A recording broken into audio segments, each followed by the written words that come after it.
The people of this world must unite or they will perish. Genius sees the answer before the question.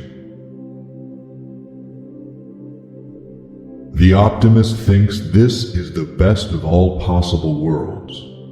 The pessimist fears it is true. Now I am become death, the destroyer of worlds.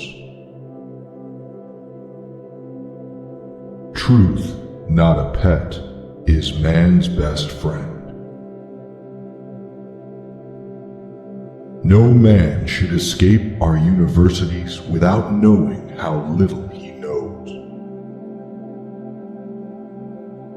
Any man whose errors take 10 years to correct is quite a man. Access to the Vedas is the greatest privilege this century may claim over all previous centuries. Both the man of science and the man of art live always at the edge of mystery, surrounded by it.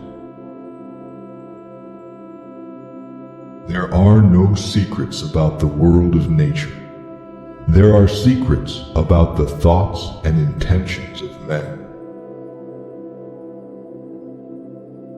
The best way to send information is to wrap it up in a person.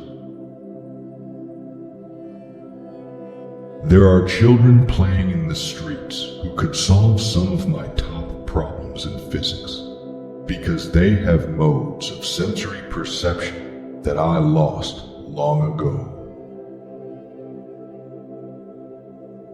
To try to be happy is to try to build a machine with no other specification than that it shall run noiselessly. We know that the wages of secrecy are corruption. We know that in secrecy, error, undetected, will flourish and subvert. When you see something that is technically sweet, you go ahead and do it. We do not believe any group of men adequate enough or wise enough to operate without scrutiny or without criticism. We hunger for nobility, the rare words and acts that harmonize simplicity and truth. When we deny the evil within ourselves, we dehumanize ourselves, and we deprive ourselves not only of our own destiny, but of any possibility of dealing with the evil of others. We know too much for one man to know too much. In a free world, if it is to remain free, we must maintain, with our lives if need be, but surely by our lives, the opportunity for a man to learn anything. What we shall find is an exemplification, an encouragement, and a refinement of old wisdom. This is a world in which each of us, knowing his limitations, knowing the evils of superficiality and the terrors of fatigue, will have to cling to what is close to him, to what he knows, to what he can do. The atomic bomb made the prospect of future war unendurable. It has led us up those last few steps to the mountain pass, and beyond there is a different country. We may anticipate a situation in which two great powers will each be able to put an end to the civilization and life of the other, though not without risking its own.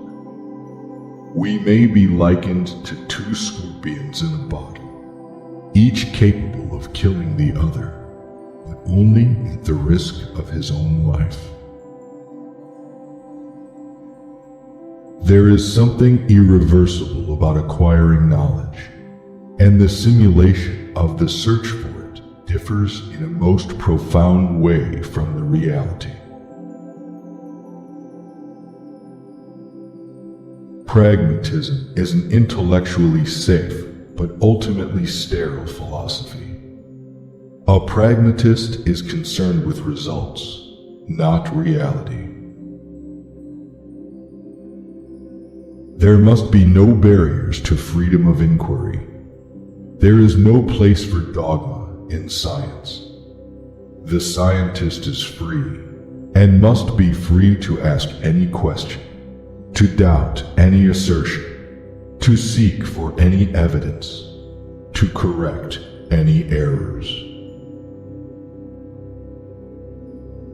We know that as long as men are free to ask what they must, free to say what they think, free to think what they will, freedom can never be lost, and science can never regress.